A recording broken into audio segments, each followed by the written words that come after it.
ദേശീയ ഗെയിംസിനായി ഒട്ടേറെ അടിസ്ഥാന സൗകര്യങ്ങൾ ഒരുക്കിയ നഗരമാണ് കോഴിക്കോട്.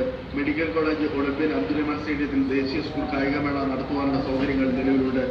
കേരളത്തിലെ തന്നെ ഏറ്റവും പുതിയ സിന്തറ്റിക് ട്രാക്ക്, മികച്ച ജമ്പിംഗ് കിറ്റുകൾ, ത്രോ ഏരിയകൾ എല്ലാം ഈ സ്റ്റേഡിയത്തിലുണ്ട്. ഒഫീഷ്യലുകൾക്ക് മേള സംഘടിപ്പിക്കാൻ ആവശ്യമായ ക്രമീകരണങ്ങളും ഇവിടെ ഒരുക്കാനാവും. സ്കൂൾ സ്റ്റേറ്റ് ചാമ്പ്യൻഷിപ്പിൽ തന്നെ ഏറ്റവും നല്ല പ്രകടനം 20ഓളം റെക്കോർഡുകൾ വരാനുള്ള അത്ലറ്റുകൾക്ക് അതിൽ കാണിക്കാൻ വേണ്ടിയുള്ള സാഹചര്യം ഉണ്ടാക്കിയ ഒരു ട്രാക്കുണ്ട്. മാത്രമല്ല കോഴിക്കോട് എത്രയോ അന്താരാഷ്ട്ര തലത്തിൽ വരെയുള്ള മത്സരങ്ങൾ നടത്തിയ ഒരു സിറ്റിയാണ്. തീർച്ചയായിട്ടും നല്ലൊരു സംഘാടകരുമുള്ള ഒരു സ്ഥലമാണ് കോഴിക്കോട്.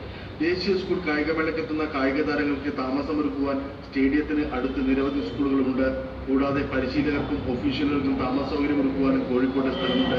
ദേശീയ സ്കൂൾ കായികമേള കോഴിക്കോട് നടത്തണമെന്നാവശ്യപ്പെട്ട് ആദ്യം മുന്നോട്ട് വന്നത് കോഴിക്കോട് സ്വദേശി കൂടിയായ ഒളിമ്പ്യൻ പി.ടി. ഉഷയാണ്. അവരുൾപ്പെടെയുള്ളവർ കോഴിക്കോടിന് അതിന് സൗകര്യമുണ്ട് എന്ന് വ്യക്തമാക്കുകയാണ്. ഏഷ്യാനെറ്റ് ന്യൂസ്, കോഴിക്കോട്.